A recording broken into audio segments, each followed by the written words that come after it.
Like I'm not remembering stuff. Oh boy. Smiling. Smiling. Let's see. Can anybody hear us? Can we hear? Oh God, I Crap. hope so. No, It's all no. frozen. No, frozen. God damn. Hello, can... We hope that you could hear us today. No, that's me. That's you. I don't know whether anybody can hear us. Of course, now that one's frozen.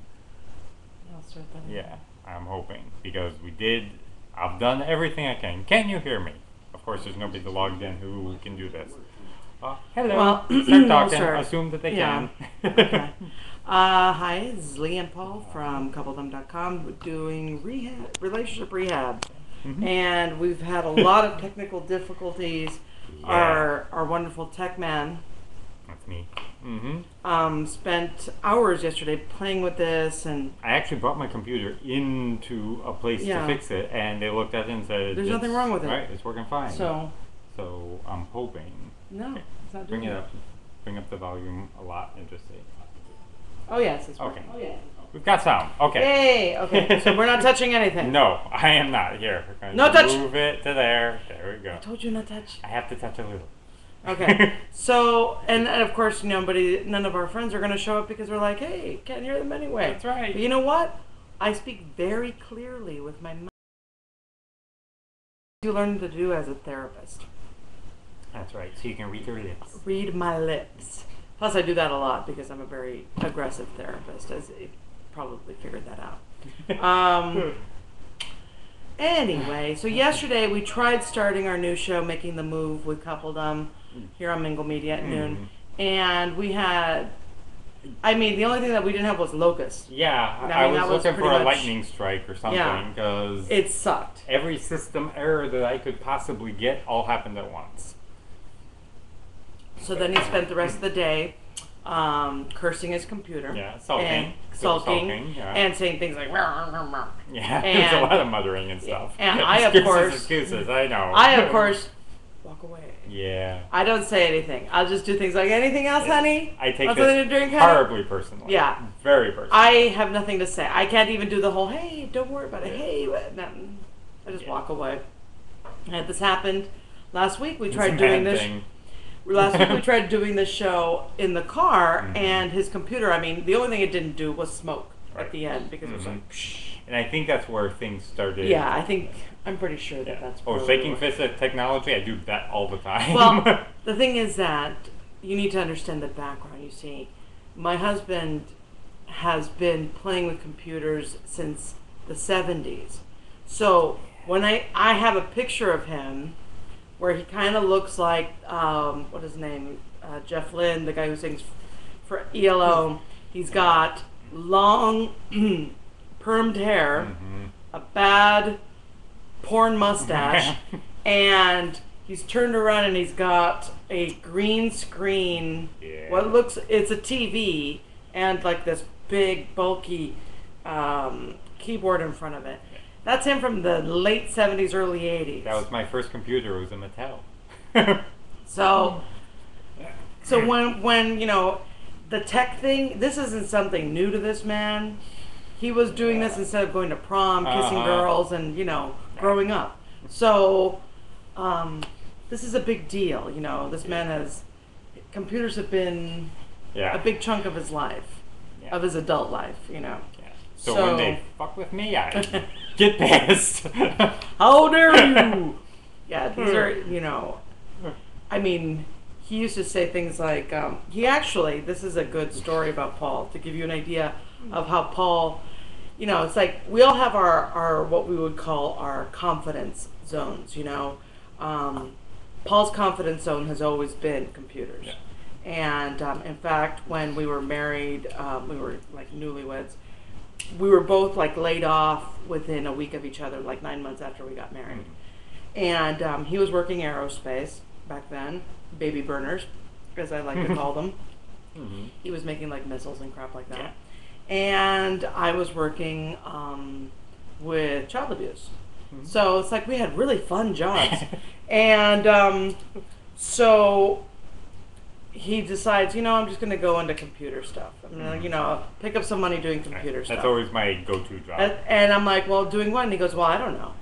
So then he goes and interviews, and then he comes back home one day and he goes, I got to teach people how to use CAD. CAD had just come out, the computer animated AutoCAD.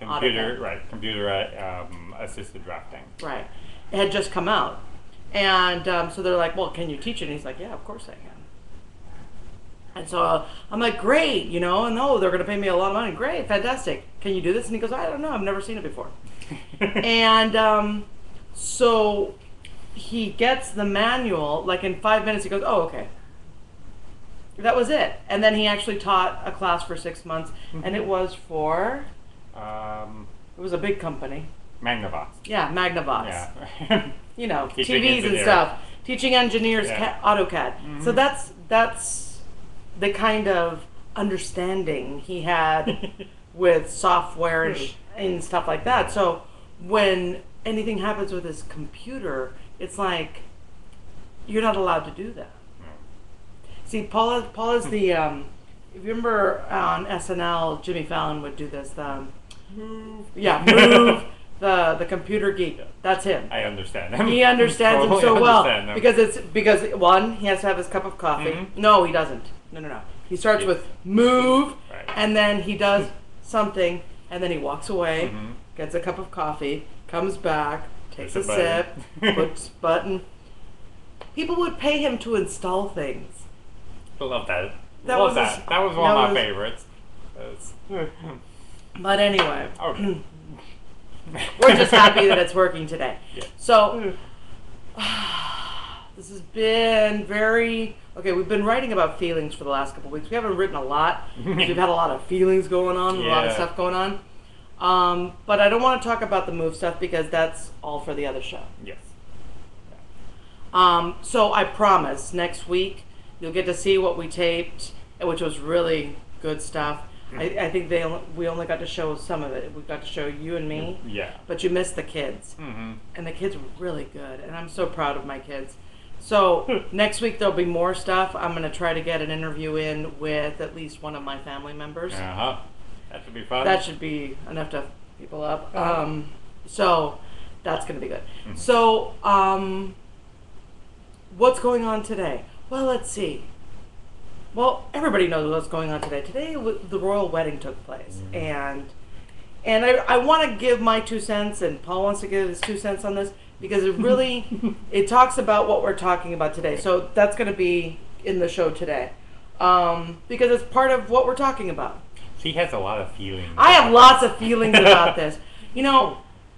First of all, let's talk about why do we have feelings, and I'm going to turn that over to our resident scientist.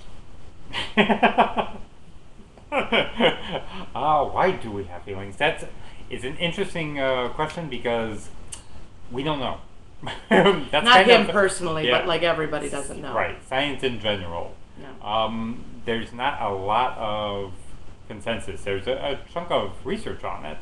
A lot of it goes back to good old-fashioned, fight and flight and that kind of stuff. That fear is a feeling, an emotion that keeps you alive.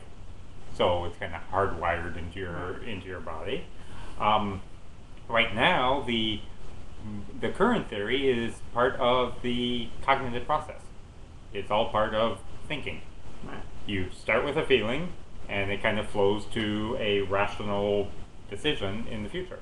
One of the things that we know in psychology is that we have that basically everything in the world swings on a pendulum.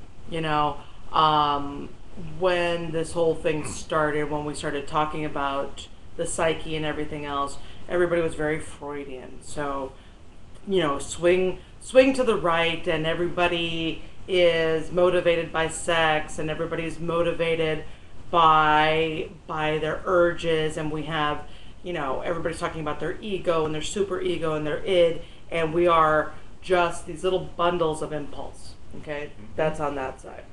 And then as we kept swinging down, and the downward swing would have been the very touchy-feely 70s, and everything is, be yourself, and and just, and be present and enjoy and whatever. Little And LSD. a little LSD didn't hurt. Right. But, I tend to be pretty much in the middle there. Not in the LSD part, even though I am reading Aldous Huxley right now, and I'm really loving it, and I kind of considered doing the LSD this week, but I'm better now. Anyway, so, see how it all comes to... Yeah, that's right. So anyway, so that's the touchy-feely part. And then you swing to the other side, and everything's cognitive. Yeah. We have no impulses. We're just these robots that just react. Yeah. Now, I have more issue with the cognitive stuff than I do with the Freudian stuff. Mm-hmm. Mainly because there are so few people that operate like automatons, Right. and more people that operate on the impulse side. Yeah. So the cognitive people, the reason why the cognition stuff is so cool to people is that, one, insurance companies understand cognition. Mm-hmm. Insurance company understand, it's all in your head. It's, you're just thinking it through. It's all a choice. It's all this. And I do believe it's choice, but it's also a lot of emotional stuff back in the middle, but so... And it's interesting because you practice a lot of cognitive therapy. Oh yeah, but not only cognitive therapy. That's where the that's rub the problem is. That's And where the science here is. And that's the problem right now with psychotherapy in general, is that insurance companies are telling you that you need to use cognitive behavioral methods to work with your clients. And that they're willing to pay for 10 sessions of brief psychotherapy, which is a cognitive behavioral method theory. It just doesn't work for me because, just keep talking about the hows and the whats and never talk about the whys. I don't think that it'll ever work, because ultimately they'll be back in therapy. So that's my 2 cents on it. But feelings, I would say, personally, and not only as a feeling person, but also someone who has, worked in the field for over 20 years, feelings are a necessary part of the human condition. Now, one of my favorite theories is sociobiology. What do you call that? Sociobiology. Sociobiology is a very we operate as biological systems. We're basically animals, and I love their theories because it's more back to the impulse and less into the cognitive. So sociobiologically, it makes sense to have feelings. It makes sense to feel loyalty and love to your progeny, to your children, to your mate, because your mate is going to make children for you, and your children are going to carry on your seed. Okay, same way that a mother would feel close to her children because this is her, her genetics going on. Right. Now, and then of course you would feel things like anger and fear if somebody threatens your cubs. So then you get, you become your little mama bear, and then you attack or you protect your cubs. Because they're threatening your eternal life. Exactly. Your genetics are, Right. This is going to go on forever and ever. Now, it may sound very silly when we say it like that, but if you think about it, explain that almost irrational anger that comes to a parent when somebody tries to touch their kids. Now, I'm not saying touch them, but like say anything to whatever. You just feel like, oh my God, I'm going to kill somebody. And that's really that, most people, the only time that feeling is elicited is when somebody tries trying to hurt your children. So I think sociobiology has a better hit on what feelings are about than cognitive therapists in general. But hey, that's just my humble opinion on these things. But there's a purpose to them. A lot of people, Paul wrote about, Spock and how, feelings are illogical and it just confounds the system. The old opinion is that emotions were the opposite of logic. That the decision-making process, the first thing you wanted to do... I had to go to the bathroom. That was, one of the... that was the old, the old system. That if you had if you need to make a logical decision, a rational decision, the first thing you need to do was crush away any emotions. And then after the emotions were gone, then you can make a decision. And likewise, if you were being logical, then obviously you were completely emotionless, and it's the Mr. Spock thing. The thing is that that's not really the modern theories, if you will. The theories right now are that it's all part of the same system. So let's see, the scientist's name, there's a scientist, Antonio Damasio, sorry. He's a neuroscientist. What he basically, he thinks he's found is that emotions are elicited, always have a connection to an image. So like doing the brain scans and that kind of stuff while somebody is feeling an emotion, the image responses in the brain come up. So an image is brought up. From linguistics, what they found is that emotions are past tense. They always do a past tense thing. So I felt, and they go up to the present tense. But you don't necessarily have future tense. You don't have too much future tense conversation about feelings. It's like, I will feel this. That's not a typical way of thinking about things. Your future tense stuff is all what we would consider the logical decision making part. Well, you do, okay, I should do this. That's like the non-emotional part. It's what I should do, what I'm planning to do, that decision part. So the idea is that it sits on the spectrum. You start with an emotion, oftentimes elicited from something in the past. An image in your brain hops up that links to that emotion, and it brings you into the present. I am feeling something, and then goes into the future. So I am feeling something, therefore I am going to do this. So that's kind of the whole process. Now, at this point, my lovely wife has wandered away. So I don't know what else to say about that. And of course, she's the one who tells me, where we're at in the show. So I don't know. Let's see. But so when I wrote about Mr. Spock, as much as I love, I am a Star Trek fan. I would really have preferred being born, a Vulcan or a half Vulcan, but I'm not. So it really isn't a good way. Yeah, you're back. It really isn't a good way of being, and it doesn't really match with what science is now. What'd you say?